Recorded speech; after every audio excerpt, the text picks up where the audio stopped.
Ouvrons donc nos Bibles dans le livre de 1 Corinthiens. Et nous serons dans le chapitre 12. 12. Nous allons partir lire à partir du verset 7. Écoutons la parole de Dieu. Or, à chacun la manifestation de l'Esprit est donnée pour l'unité commune. En effet, à l'un est donné par l'Esprit une parole de sagesse, à un autre une parole de connaissance, selon le même Esprit. À un autre la foi, par le même Esprit. À un autre les dons de guérison, par le même Esprit. À un autre le don d'opérer des miracles. À un autre la prophétie. À un autre le discernement des esprits. À un autre la diversité des langues. À un autre l'interprétation des langues. Un seul et même esprit opère toutes ces choses, les distribuant à chacun en particulier comme il le veut. Amen. Amen. Amen. Ok. Alors, j'ai envie de dire, je parle ici aux convertis. Et je vais reprendre au départ. Quand on dit, quand on accepte le Seigneur, c'est-à-dire on se convertit, on devient une nouvelle créature. Ça, c'est toujours bien de le savoir. Une nouvelle créature, comment?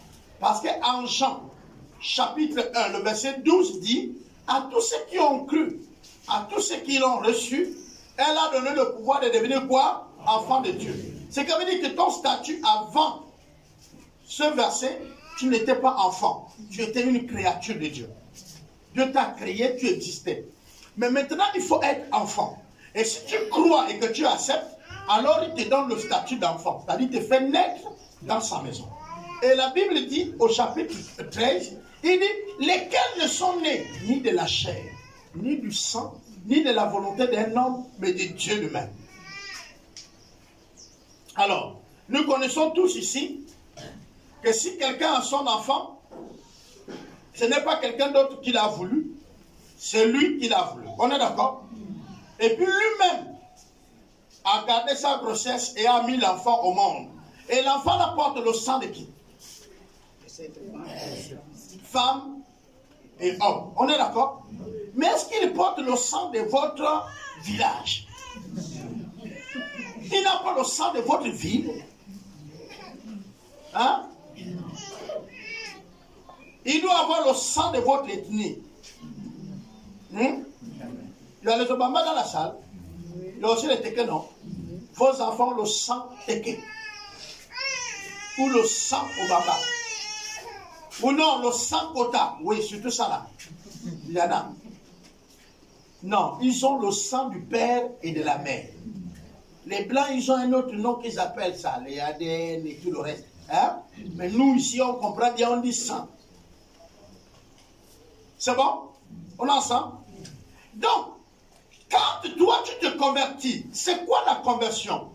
C'est l'acceptation volontaire de se mettre dans la famille de Dieu. La reconnaissance que Jésus-Christ est le seul Seigneur. Et que tu le veux dans ta vie. Dès que tu fais ça, dans le domaine spirituel, c'est-à-dire dans le monde spirituel, Dieu te fait naître dans sa maison. Tu es né, comme tous les enfants. Donc on ne devient pas chrétien parce qu'on le veut, on est né. C'est bon?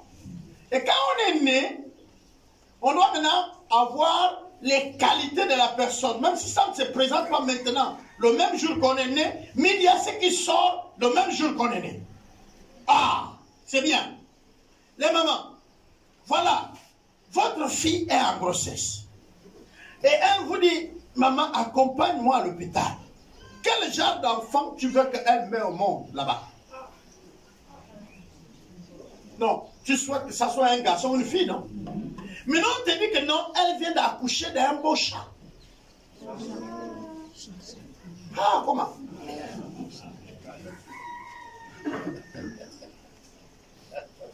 Parce que c'est ce qui se passe dans le christianisme. C'est-à-dire que Dieu te fait naître dans son royaume. On est d'accord? Il te fait naître dans sa maison. C'est Dieu qui fait que tu deviens son fils. Comment tu sors humain et pas Dieu?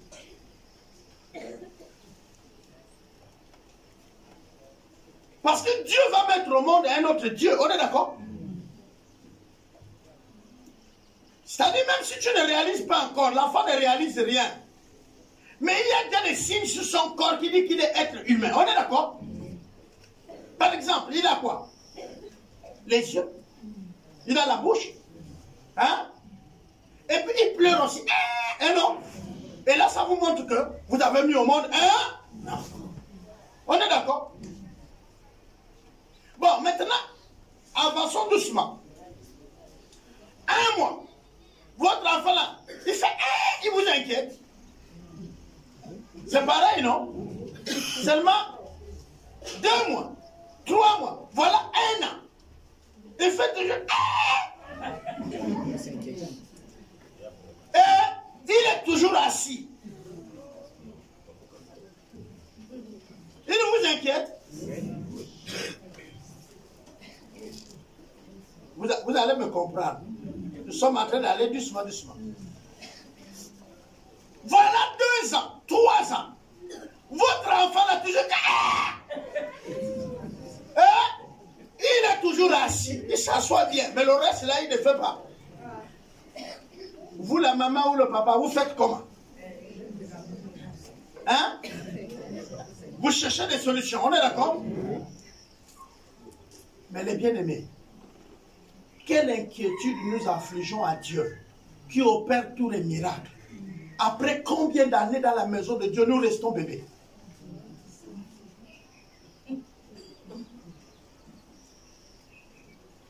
Je suis venu vous enseigner ici que Dieu aussi ressent les mêmes sentiments que nous. Je vous ai donné ces versets bibliques. Dieu il se met en colère. Dieu aussi se réjouit. Tu ne veux rien apprendre. Tu es seulement le chrétien des dimanches. Non, tu viens au culte seulement les dimanches. Et là encore, vous avez des enfants. Nourrissez votre enfant seulement 1 fois par semaine. Il serait tellement gros. Et il va se porter bien. Hein, non? Le christianisme est devenu aujourd'hui un problème. On veut les pasteurs excellents. Mais ceux-là que eux, ils sont en train de perdre, veulent se nourrir 1 fois dans la semaine. En fait, vous êtes vraiment un miracle. Parce que chaque semaine après manger, quand vous partez là, c'est pour mourir. Bon, après 7 jours, vous mourrez. 7 jours sans manger, sans boire, les hommes meurent, la femme peut arriver jusqu'à 8. Ça veut dire quoi? Ça veut dire que dimanche prochain, si on parle, si vous êtes une femme, que quand vous venez ici, là, c'est quelqu'un qui vous a encore appelé, même au téléphone. Que non, alors quand même, ça fait longtemps. Ou quelqu'un t'a rappelé. On doit aller dimanche à l'église. Hein? Parce que tu ne peux plus venir de toi-même, tu n'as pas assez de force. Et ce que je suis en train de lire, le passage biblique que j'ai lu ce matin-là, vous êtes en train de me dire, mais papa Albert, on parle ici de l'esprit qui donne les dons. On dit la manifestation de l'esprit. C'est-à-dire, l'esprit aussi se fait connaître au milieu de vous. Quand on parle de manifestation, on parle de mots comme apocalypse. On parle de mots comme se faire connaître, c'est la même chose. Apocalypse, manifestation, comme se faire connaître, c'est la même chose. Tu peux dire, le frère là m'a montré son apocalypse. C'est-à-dire, il s'est fait connaître à moi. Ou encore un autre mot, c'est se faire révéler. Se faire connaître, révéler. Je suis, et je me fais connaître auprès de vous, donc je me suis révélé.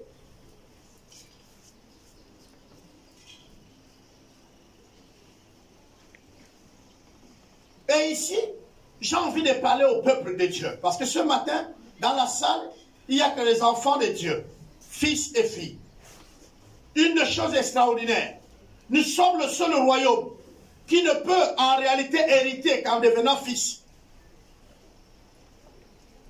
Vous ne pouvez pas prétendre vivre dans une nation et devenir membre de cette nation si vous ne prenez pas la nationalité. On est d'accord? Aussi longtemps que tu n'as pas pris la nationalité, tu vis dans cette nation, mais tu n'es pas national. Tu es un citoyen venu d'ailleurs, vivant dans un autre lieu. C'est-à-dire, on appelle là la terre d'accueil. Eh bien, malheureusement, à l'église, nous avons ceux qui sont à la terre d'accueil. Je ne dis pas dans le royaume de Dieu. Parce que dans le royaume de Dieu, pour rentrer là-bas, il faut naître.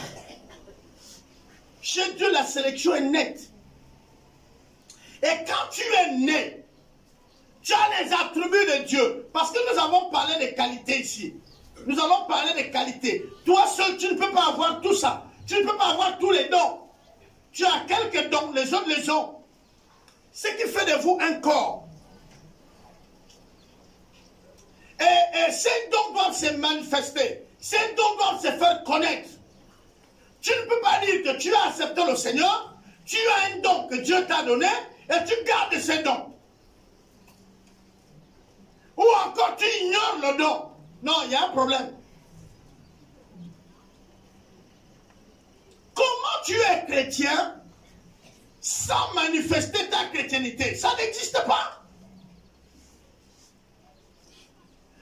Comment tu es un citoyen, mais les choses de cette nation ne te préoccupent pas? Il y a un problème. Sur cette terre, d'accord, on peut comprendre. Mais dans la maison de Dieu, c'est Dieu lui-même qui veille au portail sur qui passe. Et c'est aussi pareil dans vos familles. Vos amis, vos enfants peuvent amener leurs amis dans votre maison, mais ils ne seront jamais vos enfants. Vous pouvez les appeler fils et filles, mais ils ne seront jamais. Je vais m'expliquer. Ils peuvent être reconnaissants à vous. Vous pouvez faire beaucoup de choses, mais ils ne sont pas vos enfants. Ils ont leur père et ils ont leur mère. Et les gemmes qu'ils portent, c'est pour leur père et c'est pour leur mère. Ils peuvent vous faire du bien. Ils peuvent être reconnaissants. Ils peuvent savoir que vous êtes une mère pour eux, mais vous n'êtes pas leur mère. Ça, c'est le signe à cause de la relation du cœur. Est-ce que vous comprenez le sentiment? Pourquoi?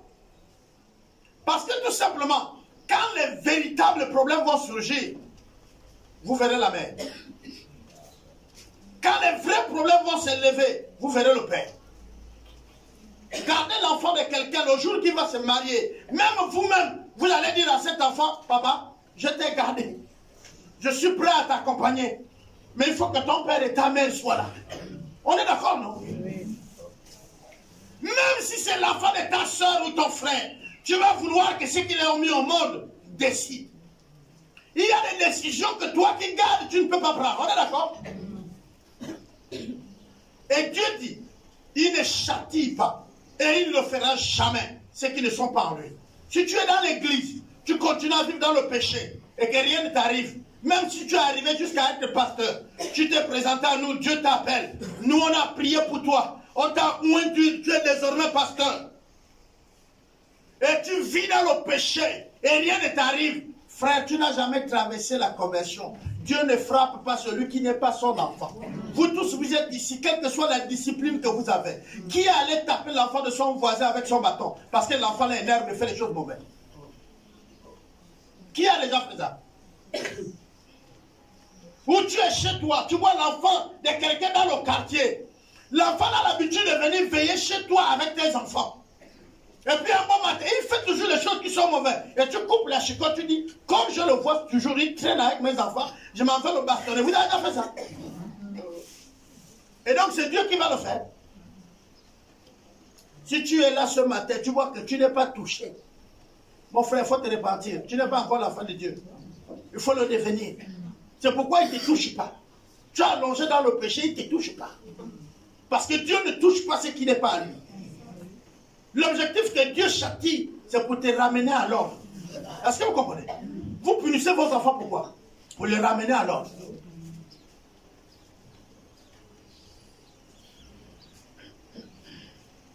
Et les dons, c'est quoi?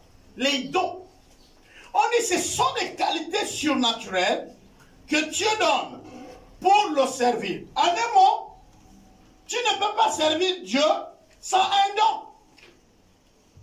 Donc si tu es né dans la famille de Dieu, tu as les qualités.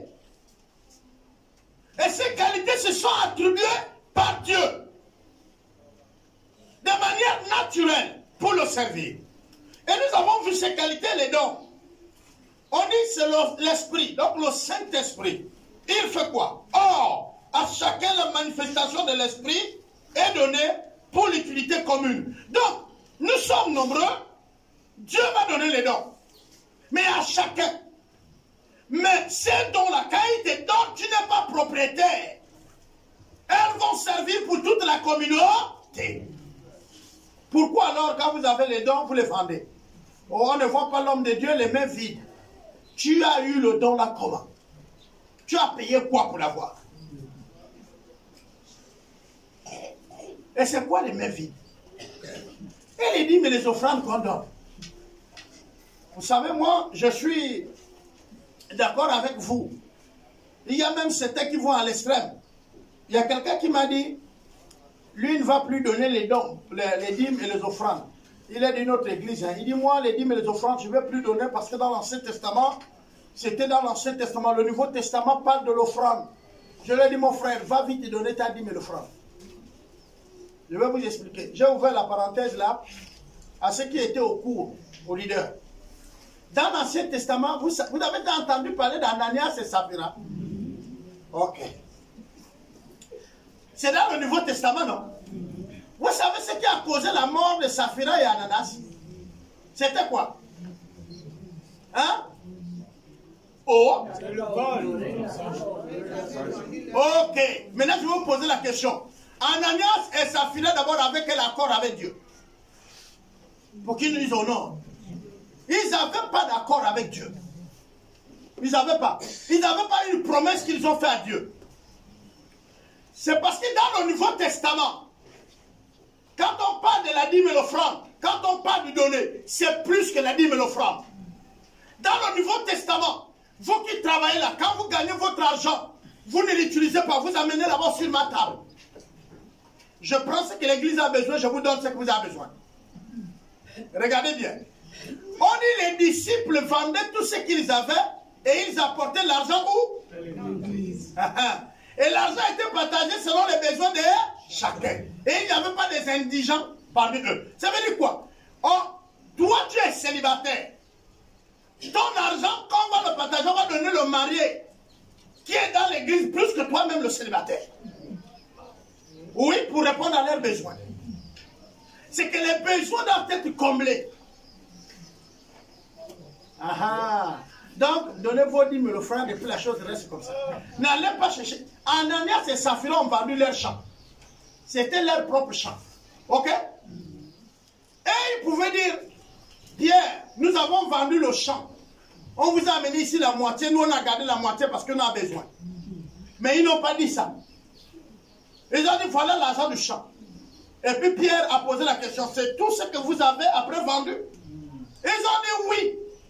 À cause du mensonge, Dieu les a frappés, ils sont morts. Et peut-être nous on ment, non? Et nous on pense que le plus grand péché c'est quoi? Tuer les autres, non? Mais on les a tués parce qu'ils ont menti. Et la Bible dit qu'ils ont menti au Saint-Esprit. Est-ce que vous comprenez? Aujourd'hui, nous avons beaucoup de mensonges. Tu n'as pas ces dons-là, tu vioches. Et si parle, Dieu t'a parlé. Et quand on rentre à la maison, on est tout fier. Mon frère, tu es mort spirituellement. Tu retournes là vide. Et il y a beaucoup qui sont morts comme ça. Non, soyez-en libres. Dans le livre de Corinthiens, dans le Nouveau Testament, il dit celui qui donne, donne avec joie. Ça doit venir de votre cœur, comme vous avez résolu. Soyez honnête avec vous-même et votre donation. Est-ce que vous comprenez ça? Oh, qu'on ne vous trompe pas. N'allez pas donner l'argent parce que vous dites que vous partez voir l'homme de Dieu et donc il faut préparer une enveloppe. Si c'est moi, vous savez qu'il ne faut pas venir comme ça. Vous le savez, pardon. N'amène pas ton argent pour me donner. Si je prie pour toi et que tu es guéri, qui t'a guéri? Moi, j'étais déjà guéri. Je connais comment on guérit quelqu'un. Moi, j'ai prié, j'ai levé la voix, Dieu t'a guéri. S'il y a quelqu'un à dire merci, c'est qui? Donc, accepte aussi que si je prie, que tu n'es pas guéri, comprends que Dieu n'a pas voulu, il y a des problèmes peut-être entre vous. Mais pourquoi je prie pour toi, tu n'es pas guéri, tu dis tu vas chercher la guérison ailleurs? Est-ce que tu as résolu ton problème? Tu t'es posé la question, qu'est-ce qui se passe pour que je ne bénéficie pas de la guérison? Dieu peut te dire, c'est avec cette maladie que tu vas mourir. Oui, c'est une réponse. On meurt toujours d'une maladie, ou tu vas mourir par accident. Ah, donc, laisse. Voilà. Si Dieu veut que c'est par cette maladie que tu meurs, il ne te guérira pas. Il permettra que tu viennes à lui. Même si à un moment donné, tu trembles, mais il faut bien qu'il y ait le canal que tu vas à la présence de ton Père. Amen, amen. Voilà. Sinon, il faut prier. Il faut dire, Seigneur, je ne veux pas mourir de maladie. Je veux que je me porte bien. Un beau matin, je dis au revoir à ma famille. Je m'assois sur mon fauteuil et puis je ferme les yeux, je suis parti. Il y a ceux qui ont fait des accords comme ça avec Dieu. Hein, non? Voilà. S'il y a certains qui pensent que non, papa, elle va vieillir. Là, il va peut-être faire les caca dans les couches et il va mourir. J'ai dit à Dieu, ce stade-là. Là.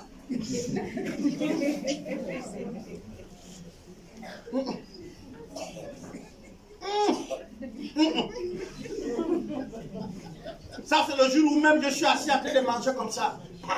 Je suis pas. Donc, mais. Oh non, mais attends.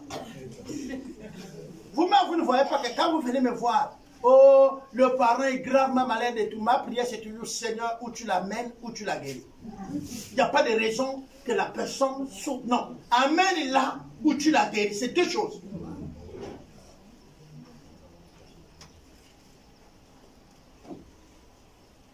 Quand nous devenons chrétiens, Dieu nous donne un don. Il nous donne un don pour que nous servons dans sa maison. Et parmi les dons, quand nous avons lu ici, c'est simple. On nous dit qu'il a donné à certains points. Regardez aujourd'hui le problème. Tu es assis à la rangée de main gauche. Tu as été opéré. Tu ressens toujours la douleur, mais tu as mal. Dieu veut te guérir aujourd'hui. Je viens de faire quoi? Hein? Vous voyez, erreur, parole de connaissance. Ce n'est pas une prophétie. Mais aujourd'hui, quand quelqu'un arrive là, lui-même même qui pense qu'il est devenu prophète, est ignorant de son don. Je connais soudainement ta situation sans qu'on m'informe. Ça, c'est une parole de connaissance. Et vous commencez déjà à appeler le gars là, prophète, prophète. Et lui aussi, il sort de l'église, il va maintenant, il trouve un endroit, il écrit là. Et ici, les prophéties sont distribuées. Venez. Dieu ne se répand pas de son don. C'est-à-dire que Satan va maintenant s'asseoir. La prophétie s'exerce dans une église locale. Le don de connaissance s'exerce dans une église locale, sur la supervision d'un pasteur. Dès que tu quittes, tu deviens solo. Tu fais les consultations prophétiques, n'est-ce pas, non? Mon frère, ce n'est pas les consultations prophétiques, tu es un ganga.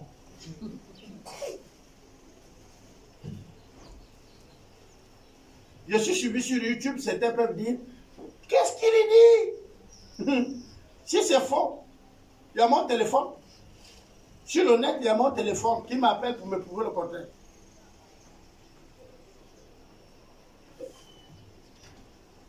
Il y a la différence entre le prophète et le don de prophétie. Celui qui fait la prophétie n'est pas prophète, j'insiste. Il a le don des prophéties. Mais il n'est pas prophète. Le prophète est celui qui donne la parole de Dieu. Maintenant, il y a le don de connaissance. Mais il y a le don de révélation. C'est encore différent. Et je vais vous dire là où il y a encore une autre confusion dans les dons. Il y a le don de foi. Il y a le don de guérison. Et il y a le don d'opérer les miracles. C'est trois. Le don de foi, la capacité de croire sans qu'on te débloque de ce que tu crois. Les gars sont têtus. Quand il y a une pensée de Dieu qui lui dit, viens ici, même quand tout le monde sont contre lui, il va persévérer. Parce qu'il a la foi que la chose réussira. Même là où les autres ont peur. Ça, c'est le don de foi. Le don d'opérer les miracles. Le gars là, la situation peut être comme quand il prie, le miracle est là. Est-ce que vous comprenez ça? Et puis, il y a le don de guérison. Peu importe la maladie, peu importe la situation qui vous agace, il prie, vous avez la guérison. Mais il y a une confusion dans l'exercice de ce ministère. Il y en a 3 qui sont pareils, mais qui sont différents dans la manière d'opérer. Je vais prier pour vous, vous êtes guéris. Je prie, tu es guéri. On dit il a le don de guérison. Or que parfois c'est le don d'opérer les miracles. C'est quoi opérer le miracle? C'est d'amener l'extraordinaire à l'ordinaire. Une situation qu'en réalité, ordinairement, on ne peut pas résoudre. Mais tu résous. Nous sommes allés travailler. Moi, je vous dis, le miracle là, ce n'est pas en venant seulement les dimanches. Venez dans les réunions, allez sur les champs de mission, vous allez vivre le miracle. Quand on dit on a une mission à tel endroit, ceux qui sont prêts, venez, même si tu participes. Nous sommes allés travailler à Okumbi, on construisait le temple. Je ne sais pas s'il y a une maman d'Okumbi qui est là dans la salle ce jour-là. Nous sommes en train de construire.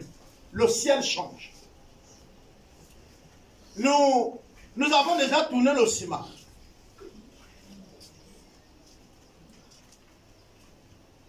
J'étais avec le pasteur Serge. Il m'a dit, mon apôtre, là, il va pleuvoir. Je lui ai posé une question. J'ai dit, le ciment, là, c'est pour toi. Il m'a dit non. Il a dit, c'est le ciment de Dieu. La maison, c'est pour Dieu. Toi et moi, nous sommes pour Dieu. S'il permet que l'autre homme gaspille le ciment, nous, on perd quoi? C'est lui-même qui va perdre et qui va encore trouver l'argent pour le ciment. Toi et moi, on fouillera pour ne pas se mouiller. C'était très tôt le matin, vers 8 h. Nous avons vu la pluie venir. La pluie est tombée. Au village, il y avait la pluie. Devant nous, vers le chef, derrière la route. La pluie vient. Le chef avec sa femme, sa défunte femme, qui priait avec nous également, ont couru parce qu'on nous logeait chez le chef. Donc la pluie a déjà bloqué là où on nous loge. Nous, on est au temple. Serge se retourne, il me regarde, je lui dis, frère, travaillons. La pluie connaît ses limites. Authentique, derrière la route. Pour ceux qui font la route d'Akieni, derrière la route à Okumbi, de l'autre côté, il pleut abondamment, avec les tonnerres et tout. Dans le village, il pleut. Mais là où il y a le dispensaire, l'église est juste derrière, il ne pleut pas. Et nous, on construit le temple. Nous étions à Doumaï, pareil, on construisait le temple. La pluie est venue.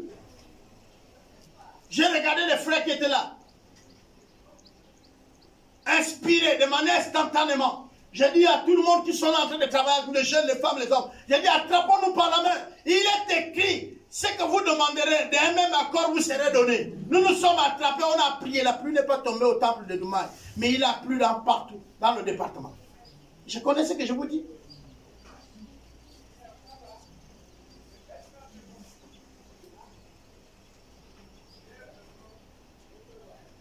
Et là, je vais dire quoi? Je suis prophète. J'ai mon fils Samuel ici, avec les autres. Il arrive qu'on va sur le chantier là. La pluie menace. Vous voyez, il y a souvent des pluies là. Mais je vais vous dire, parfois, quand il y a les pluies là, nous on travaille, il ne pleut pas là où on est. J'ai mes enfants dans la salle. Parfois, ils disent, l'autre fois, c'est Smith qui disait à Samuel, Samuel, élève la voix. C'est toi qui nous bloques souvent les pluies ici. Hein, le prophète Samuel. Et il a prié, la pluie s'est arrêtée. On a continué à travailler. Nous sommes déjà arrivés sur les sites où on construit le temple. On travaille, il n'y a plus le ciment, on n'a plus rien. Demain, on doit rentrer. On dit, mais on va faire comment? Puisque demain, on rentre, il n'y a plus le ciment. Nous sommes là où nous sommes logés le soir. Un païen endurci. Ou même le village dit que c'est un sorcier. Le soir, il rentre. Là où nous sommes logés. Il a déjà appris que vous êtes venu construire le temple. On dit oui. Il dit, voilà ma contribution. On ouvre l'enveloppe, 50 000, on dit, il y a le ciment. Amen, amen. Il dit, voici les miracles qui accompagneront. Est-ce que vous comprenez? Ça, ce n'est pas le don des miracles. Ça, c'est les miracles qui accompagnent ceux qui vont en mission. Ceux qui se déplacent. Vous comprenez? Dieu va permettre à ceux qui ont pris pour quelqu'un, pendant que nous nous sommes déplacés, à cause de lui, il va honorer son nom. Mais le don de guérison, le don d'opérer les miracles dans l'église, il n'est pas accordé forcément à un pasteur. Donc si tu as ce don, tu es dans l'église locale, cela ne veut pas dire que tu dois d'abord sortir pour aller ouvrir un ministère. Tu dois l'exercer dans l'église locale sur la responsabilité de ton leader. Ou tu vas aller faire ton cabinet de consultation prophétique. Je m'excuse. J'ai envie de vous dire ici, qui n'a pas le don? Vous ne pouvez pas être enfant de Dieu que vous n'avez pas un don. Non! Vous avez un don. Il y a tout un lot qu'on appelle les dons de service. Ce qui vous font asseoir là. Ce qui balaie, c'est le diaconat. C'est le diaconat. C'est les dons. Ce qui balaie, ce qui arrange, c'est les dons. Ce qui améliore ça, on appelle ça l'art. C'est le même groupe de dons que ceux-là qui jouent à la musique, c'est l'art. Vous savez tricoter et vous dites que vous n'avez pas le don. Vous savez peindre, mais vous dites que vous n'avez pas de don. Vous savez, il y a ceux qui ont les dons dans la maison de Dieu, mais ils ont honte de les exercer. Vous avez déjà lu l'histoire où Jésus pose la question après avoir donné. Il dit, il a donné à un 3 talents. Il a donné à un autre 2 talents. Et il a donné au dernier 1. Et il est parti. Et quand il revient, il ne vous demande pas les comptes, combien de fois vous êtes allé à l'église. Combien de fois vous avez donné vos dîmes et les offrandes. Ça, ce n'est pas le problème de Dieu. Il va te demander ce que lui-même t'a donné. Il va te dire, je t'ai donné le don de foi. Tu as fait quoi de ça? Je t'ai donné le don d'opérer le miracle. Tu as fait quoi? Seigneur, j'ai fait un commerce. J'ai ouvert un ministère vers la maison de la femme en entrant à la pharmacie en Kinkali par derrière. C'était un ministère puissant, Seigneur. Mais le Seigneur dit non. Je t'avais établi pour travailler sur la responsabilité d'un pasteur et dans une église locale. Pourquoi? Regardez bien le verset. Nous sommes au premier verset 7. Or, à chacun, la manifestation de l'Esprit est donnée pour... Quelqu'un peut me lire? Bon, pardon, ça c'est ma Bible. Ça c'est ma Bible. Peut-être que c'est écrit ici. Quelqu'un dans sa Bible, il peut lire? Or, à chacun la manifestation de l'Esprit est donnée pour l'utilité commune. L'utilité comment? Commune. Bon, commune là, ça veut dire quoi? Pour le bien de... Donc ce qui t'est donné est pour nous tous. Tu gardes quelque chose qui nous appartient. Pourquoi tu me fais payer? Tu as le don de guérison, tu me fais payer pourquoi? Tu as le don de payer, d'opérer le miracle. Moi, je viens pour que tu pries et que je vis le miracle. Pourquoi tu veux que je paye?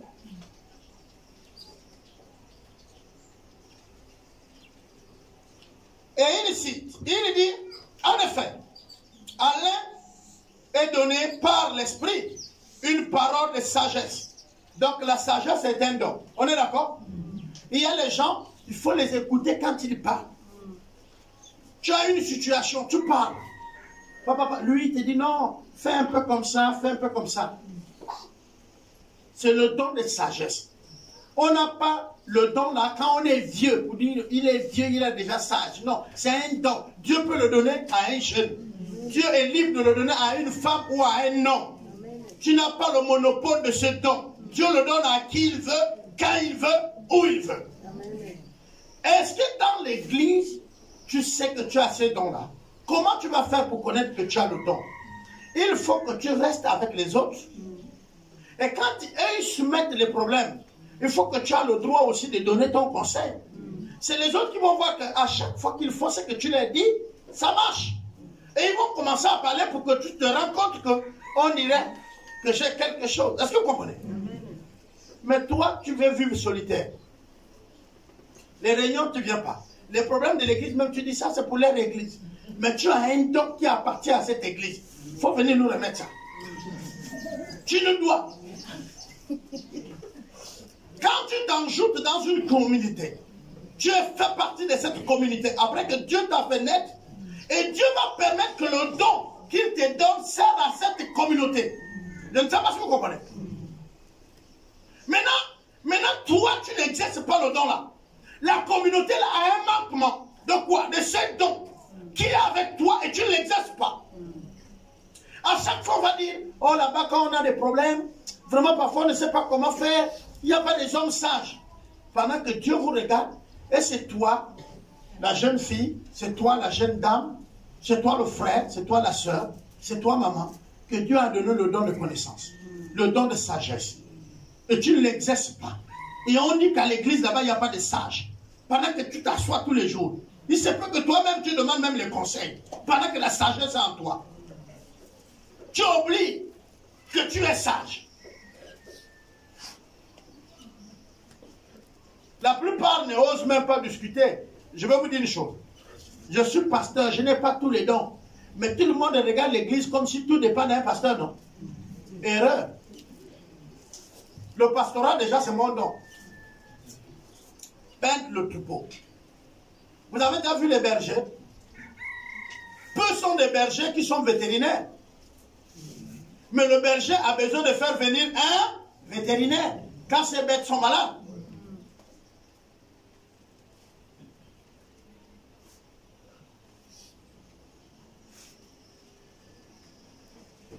Je peux être pasteur. Tu as un problème avec ton mari ou un problème avec ta femme. Le problème est grave ou un problème dans la famille. Tu vas me dire, papa Albert, s'il te plaît, viens, j'ai besoin de toi. Oui, tu m'appelles en tant que leader. Mais j'ai besoin de connaître dans mon église qui a la sagesse. Est-ce que vous comprenez? Qui a l'intelligence, qui a le don de connaissance, qui a le miracle. Et à chaque fois que tu vas m'appeler, je vais faire appel à celui-là que je sais qu'il a tel don pour m'accompagner. Ma présence fait stabiliser ton mari et toi. Parce qu'il y a un leader qui est arrivé, vous allez vous asseoir. Je vais dire, expliquez-moi le problème. Toi, tu vas parler et ton mari va parler. Est-ce que vous comprenez? Et je laisse parler la sagesse. Moi, je laisse parler la sagesse. Je me tais en tant que pasteur. J'écoute la sagesse. C'est celui qui a le don de sagesse que je vais dire, papa ou maman, face à cette situation, qu'est-ce que tu penses? Est-ce que vous comprenez? Moi, le pasteur, je vais lui laisser parler. Et la personne qui est avec moi va parler. Et les deux personnes ne vont pas bouder à cause de ma présence. Vous comprenez? Et quand la sagesse a fini de parler, je dis au couple, prions. Que je ne viens pas encore dire, vous voyez dans Matthieu, la sagesse a fini de parler. Laisse des choses là.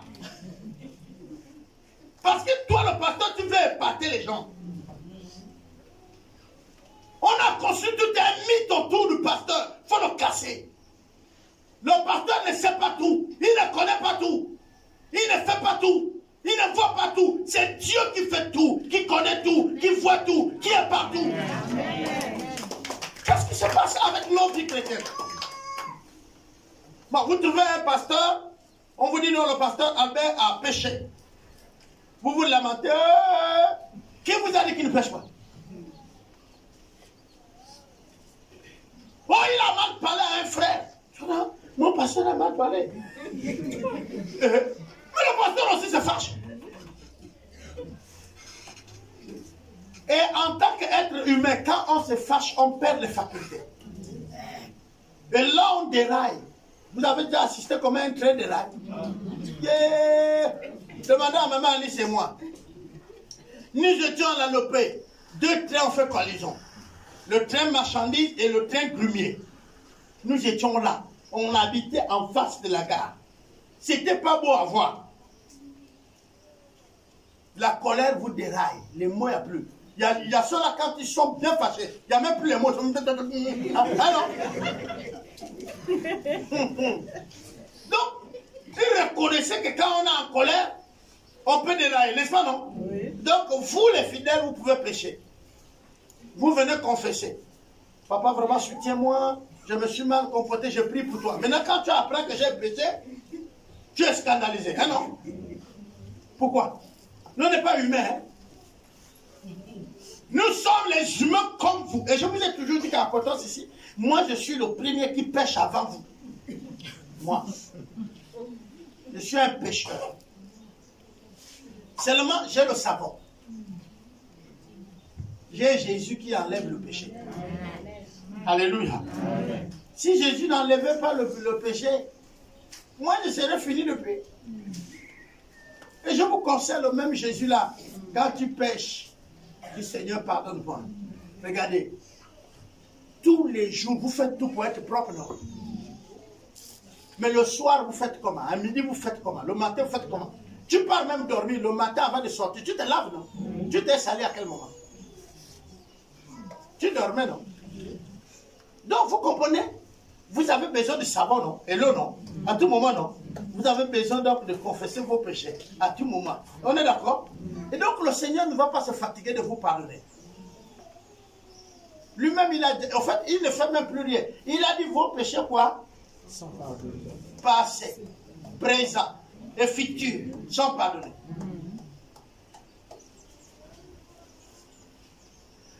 Ce qui est mauvais, c'est que tu t'allonges dans le péché. Si tu allonges dans le péché et que la mort te trouve allongé, ou quoi? Tu vas en enfer. Parce que la mort t'a trouvé où? Allongé. Mais si tu confesses tes péchés, tu ne vas pas dormir avec ça. Confessez. Je ne suis pas en train de vous dire ici péché, confessez. Péché, confessez. C'est pas ce que j'ai dit. Vous devez chercher la sainteté. Mais il peut vous arriver des péchés. Même grand que vous êtes, que vous marchez sur vos pieds, il peut y arriver que ça glisse, tu tombes, non? Mais tu restes là à terre. Tu te lèves, non? Alors, et même si tu avais quelque part à aller, parfois si c'est dans le bureau administratif, tu fais un effort de te nettoyer, ou alors de retourner rapidement à la maison, te changer. Mais c'est ça la confession. Est-ce que tu attends jusqu'à 2 jours? Nous sommes en fin d'année. Ne venez pas vers moi pour me dire, papa, pardonne-moi pour tous les péchés que j'ai commis au cours de l'année. Donc tu attendais. Depuis là, tu as gardé ça. Tu attends qu'on passe à l'autre année pour venir confesser. Oh, comme on va, c'est la nouvelle année, papa, on ne doit pas rentrer avec les rancunes depuis là. Si c'est moi, gardez ça. Attends, donc tu attends toute l'année là. Mais si tu mourais, confessez maintenant. Je disais aux membres du conseil tout à l'heure que bonne année, c'est l'année qui vient de passer, hein, qui était bonne. Celle-là encore pleine de surprises. Quand tu n'as pas encore traversé la rivière, il ne faut pas dire que la rivière là est sans crocodile. Vous comprenez, l'année qui arrive là, on n'est pas encore arrivé. L'année qui est bonne, c'est l'autre. Et je vous ai toujours dit que le 31, on va manger ici. Vous préparez à la maison, vous amenez, on mange. On ne mange pas pour l'année qui arrive. On dit Dieu merci pour l'année qu'on vient de terre. Parce que beaucoup sont tombés au terrain. Sur le champ. Et nous, nous sommes de l'autre bord. Et là, tu te sers un bon morceau de nkoumou. Hein, non? Non, vous êtes dans les cotistes, là. On va bien se servir, on mange et on dit à Dieu merci de ce que j'ai traversé cette année et j'espère que l'année qui arrive aussi serait meilleure. C'est l'expérience. Alors, j'ai dit, nous avons parlé aujourd'hui des manifestations de l'esprit. Quand on devient chrétien, il y a des signes qui vont se manifester qu'il y a le Saint-Esprit en toi. On dit ici, c'est le Saint-Esprit. Quand on dit les dons, c'est quoi? On va lire tranquillement. Or, à chacun la manifestation. Je vous ai dit que manifester veut dire quoi? Révéler. Faire connaître. N'est-ce pas, non? C'est l'Apocalypse. Donc, ça veut dire simplement, on dit à chacun s'est fait connaître de l'esprit est donné. Donc, à chacun, c'est manifesté. Donc, c'est fait connaître ce que l'esprit donne. Il dit, alors, à chacun, à certains plutôt, il a donné la sagesse. Parole de sagesse. À d'autres, il a donné parole de connaissance. Selon le même esprit. À un autre, il a donné la foi. Donc le don de la foi. Par le même esprit, à un autre, il a donné le don de guérison. Par le même esprit, à un autre, le don d'opérer des miracles. À un autre, la prophétie. À un autre, le discernement des esprits. Alors, le discernement des esprits, là, on parle des deux esprits. Quand vous allez voir comment c'est écrit, l'autre avec le petit E et l'autre E en majuscule. Qui veut dire quoi? Le Saint-Esprit est en majuscule. Et les démons sont écrits en minuscule. On dit l'Esprit donne à un le don de discernement des esprits. Qu'est-ce que veut dire ça? Le don de discernement d'esprit, c'est la capacité de voir la manifestation des esprits dans la vie d'un autre, mais aussi la capacité de voir s'il y a le Saint-Esprit dans la vie d'un autre.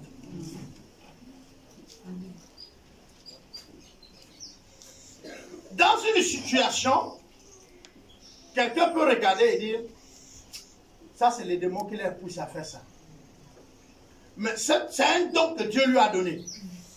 Il ne peut pas vous expliquer comment il a fait pour connaître ça. Mais c'est le discernement des esprits, c'est un don.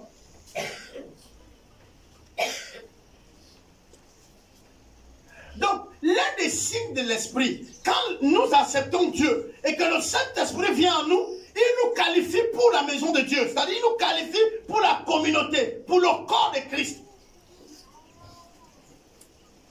Je vais maintenant expliquer un peu avant qu'on ne prie, parce qu'on a quelques annonces. Est-ce que nous avons un corps? Nous avons un corps. Notre corps a une seule partie. Il y a plusieurs, non? Est-ce que quelqu'un peut me montrer son, on va dire, son cœur le matin là? Son cœur. Bon, le foie. Vous n'avez pas le foie? Mais elle peut montrer, non? Vous savez qu'il y en a, non? Mais vous ne voyez pas, non? Mais vous savez que ça travaille, non? C'est comme le cœur, non? Est-ce qu'on le voit? Voilà. Quand vous voyez les pasteurs, qui sont les parties extérieures du corps, vous convoitez tous être pasteurs. Or, la force de l'église, c'est le cœur. C'est la force du corps. Christ dit, lui, il est la tête. Donc, nous connaissons déjà que la tête du corps, c'est qui? Le cerveau, les yeux, tout le reste là, c'est lui. Maintenant, il dit, nous, on est le corps. Et dans le corps, il y a ceux-là qui jouent le rôle des veines. Des veines. Et vous pensez, et parfois c'est toi-même qui s'assoit pour dire, l'église là même, je ne la comprends pas. Or, tu ne joues pas ton rôle. S'il vous plaît, si les veines d'un corps ne travaillent pas, le corps là travaille bien, non? Tu ne viens pas aux réunions, tu ne viens pas à l'église, tu n'intercèdes pas. Tu es dans l'église, tu as un don. Et tu te plains que l'église là, ça ne va pas bien. Or, le problème, c'est toi.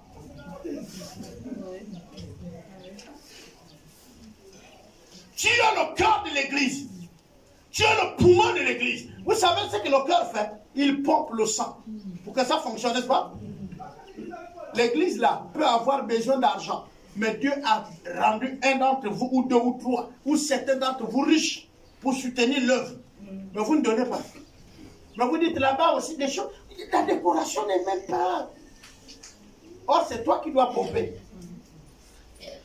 Et plus tu pompes, plus le sang vient. On est d'accord? Je vous ai parlé du phénomène du fleuve et du lac. Tu es lac. Tu ne peux nourrir que ta propre famille. La quantité de poissons est réduite. Tu es fleuve. Tu donnes à tous. Dieu ajoute. Amen. Plus tu donnes, plus ça ne manque pas. Je ne fais pas l'expérience avec vous. Moi-même, je vis ça. Moi-même, je vis. Moi, je sais que je suis un donateur. Mais je ne manque de rien.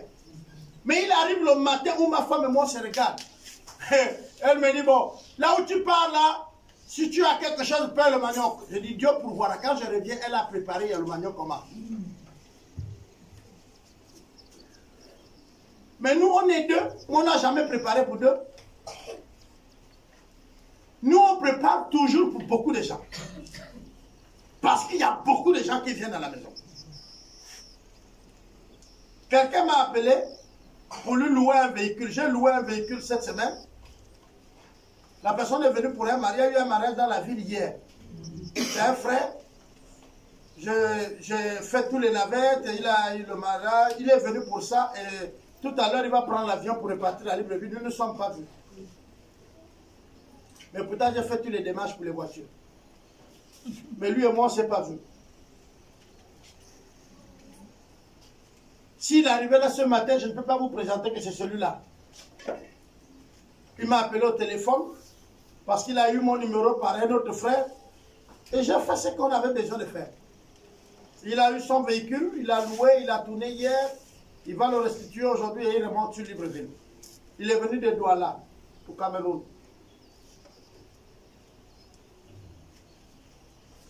On est ensemble. Maintenant, un jour, il a mon nom, je suis à Douala, je ne le connais pas. Et on lui dit, voilà, et par la paille. Vous serez choqué de voir que quelqu'un va se présenter à moi, va vouloir me loger chez lui, ou encore faire quelque chose, un geste me concernant, n'est-ce pas, non? Soyez des fleurs. Bénissez tout ce que vous pouvez faire. Aidez les gens quand ils sont dans les besoins. Ton voisin ne doit pas manquer quand tu as deux. Ne t'attends pas qu'il vienne te dire merci. Il faut même être sûr qu'il va te critiquer, parce que même le bien attire les ennemis. Mais ne cessez de faire le bien. Vous avez les dons. Vous les avez. Et vous dites, l'église là manque telle chose pendant que c'est toi qui est la chose qui bloque même ça. Les gens sont venus ce matin. Est-ce qu'ils ont entendu le prophétie? Non. Tu as le don de prophétie.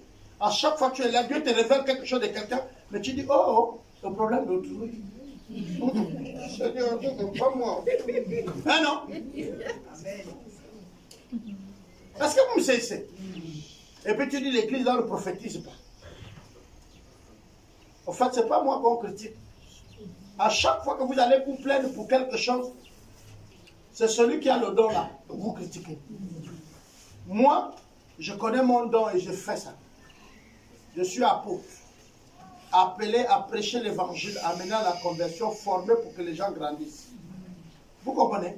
Je m'applique à enseigner pour faire la base de la vie chrétienne. Ça, c'est mon rôle. Si je ne vous enseigne pas, alors je serai coupable. Mais tant que je vous dis, venez, je vous enseigne, et que vous ne venez pas, je ne serai pas coupable de votre ignorance. Alors, je vais terminer en disant ceci. Quand on est né, il y a des qualités. Vous prenez une jeune fille, elle est jeune. Mais nous tous, nous connaissons qu'elle donnera les enfants au monde. N'est-ce pas, non? Et on sait que tout ce que son enfant aura besoin est en elle. Je ne sais pas si on se comprend. Il faut seulement la laisser le temps de grandir et d'arriver à l'âge de la maturité. Si vous avez un don que Dieu vous a donné, parce que vous vous êtes converti, l'Esprit de Dieu est venu en vous. Je sais qu'on vous a enseigné qu'il faut qu'un bon matin, vous venez aussi, on prie pour vous, pour que vous avez l'Esprit de Dieu. Mais pardonnez-moi, quand vous acceptez le Seigneur, celui qui vous fait naître dans le royaume de Dieu, c'est l'Esprit de Dieu. Donc vous avez l'Esprit de Dieu. Il n'y a pas un autre moment qu'on doit prier pour que l'Esprit là vienne. Vous avez cet Esprit au moment où vous acceptez Dieu. Il vous fait naître. Il dit, il vous faut naître dans la famille de Dieu. C'est comme dire que vous devenez Dieu. On est d'accord? Plus vous apprenez, plus vous allez grandir. Quand vous allez atteindre la maturité, vous allez agir selon que Dieu avait voulu que vous faites. C'est-à-dire votre don va se manifester. Mais puisque vous ne venez ni aux enseignements, ni à rien, vous mangez une fois dans la semaine, vous serez grand quand? C'est ma grande question. Vous allez grandir quand? Quand votre enfant à la maison mange seulement une fois par semaine, je ne sais pas s'il vous inquiète ou il ne vous inquiète pas. Mais moi, je suis inquiet. Et j'étais en train de dire aux responsables qui étaient avec moi que cette année, peut-être nous allons travailler avec un nombre de responsables réduit. Ou certains vont voir même certains jeunes devenir responsables et eux, ils vont repartir dans les bancs. Pourquoi? Parce qu'on n'est pas responsable par position. On n'est pas responsable par position. Ce n'est pas parce que je connais X, X me connaît, ou alors parce que j'ai duré dans le milieu. Non. Il n'y a pas de raison. Les bien-aimés, moi je suis leader. Je cours de partout, de gauche, droite. Je mets mon argent pour que je sois formé. Et je viens vous former également gratuitement. Mais quand on dit les responsables doivent être ici, et à vous-même de payer votre module, vous restez assis dans les maisons. Mais vous êtes diaconesse, vous êtes diacre, vous êtes ancien. Cette année-là, une des choses qui va changer, c'est ça. Je serai prêt à faire avec ce qui est peu, que d'avoir un grand nombre qui ne sait pas s'ils sont responsables. La Bible dit que vaut mieux avancer avec quelqu'un qui ne connaît pas comment vous avancez en te posant des questions, comme Moïse, non, c'est pas Moïse, Abraham a avancé avec son fils. Vous connaissez, non? Il va aller faire le sacrifice, le fils lui dit, il marche. Le fils dit, mais papa, je vois les bois. L'eau aussi, je vois. Tout ce qu'il faut faire l'autel. Mais je ne vois pas l'agneau. Il dit, Dieu pourvoit. Ça, c'est quelqu'un qui veut marcher. Mais celui qui déjà te dit, oui, je vais marcher, mais il ne marche pas. Il y a un problème. Il bloque toute la machine. Il est mieux de dire, non, je ne marche pas avec vous. On ne fait pas plaisir aux autres. Nous travaillons pour Dieu. Vous avez des dons. Vous connaissez les qualités que Dieu vous a données. Mais volontairement, vous les retenez. Pendant que l'Église a besoin de ça. Vous êtes l'estomac de l'Église. Parce qu'il faut que l'estomac écrase les éléments. Redistribue encore tout ce que le corps a besoin en vitamines. Et tu dis l'Église est malade pendant que toi, tu refuses d'écraser les éléments pour les distribuer.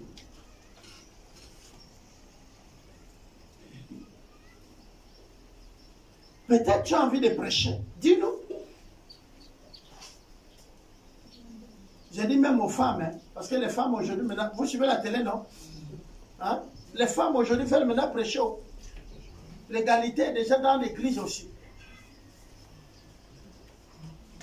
Vous savez, l'égalité, là, j'aime ça. Parce qu'on a dit c'est maintenant 50-50. Avant, vous courez vite au social pour porter les autres plaintes. C'est fini. C'est maintenant tu arrives au social, on dit non, l'enfant c'est maintenant pour vous deux. C'est vous-même. Si on habite l'étage, il ne faut pas laisser la bouteille de gaz en bas pour attendre papa. Soulève. Nous sommes maintenant pareils. C'est ça ce qu'on nous a dit, non? La Bible est claire et je crois à la Bible plus que vos lois. Et la Bible dit ici, il a donné pour chef l'homme. Vous qui êtes chrétiens là, vous là, vous avez un chef dans votre famille. C'est votre mari. Un bateau ne peut pas être conduit par tout le monde. Il faut un chef. Vous êtes les citoyens célestes qui habitent sur la terre. Il est écrit, je vous laisse dans le monde, mais vous n'êtes pas du monde. Amen. Je vous laisse dans le monde, mais vous n'êtes pas du monde. C'est pourquoi je venais de dire, ce que vous qualifiez, c'est les dons que vous avez reçus de Dieu. C'est votre naissance en Christ. Vous êtes une nouvelle créature. Vous avez dit, ne me cherchez plus là-bas. Moi, j'ai déménagé. Tu as déménagé avec quoi? Même dans le déménagement, parfois on laisse les vieilles choses qui ne nous servent à rien. Hein, non?